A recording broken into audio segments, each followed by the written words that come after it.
On le reconnaît entre mille, avec son style unique.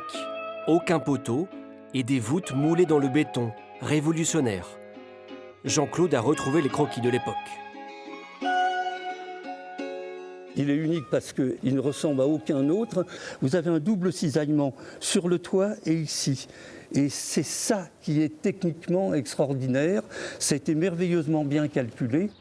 C'était il y a un siècle, des lignes et des courbes audacieuses, novatrices, entre fascination et scepticisme. Les architectes pensaient que ça ne pouvait pas tenir. Vous êtes ici à Bordeaux, dans la ville de pierre, et les Bordelais ne voulaient que construire qu'en pierre. Ça faisait pauvre, ça faisait un petit peu minable de construire en béton. Une enceinte comme une œuvre d'art. Plus que n'importe qui, Charles, le fils de l'ancien gardien du stade, en connaît les recoins. Ça, c'était mon couloir où je faisais du vélo. Je partais là, à toute vitesse.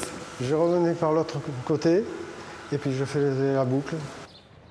Mais bien souvent, il était sur le banc, à servir à boire aux joueurs et à savourer, avec ses yeux d'enfant.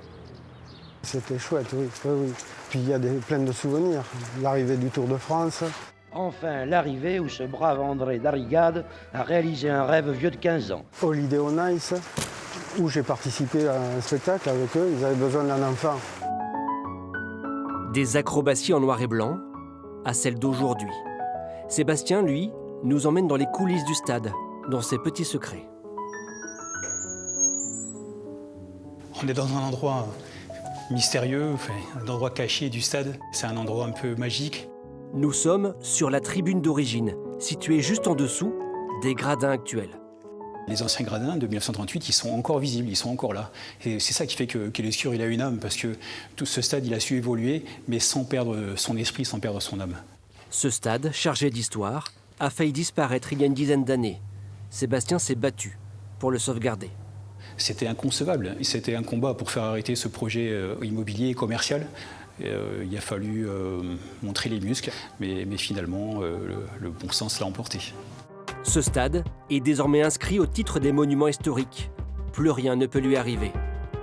Sébastien, l'amoureux de ce colosse de béton, va continuer de veiller sur lui. Charles, le fils de l'ancien gardien, Jean-Pierre, le féru d'architecture, et Laurent, le journaliste passionné, vont encore lever le nez pour l'admirer. Du regard le choyer et de tout leur cœur vibrer pour cet écrin préservé.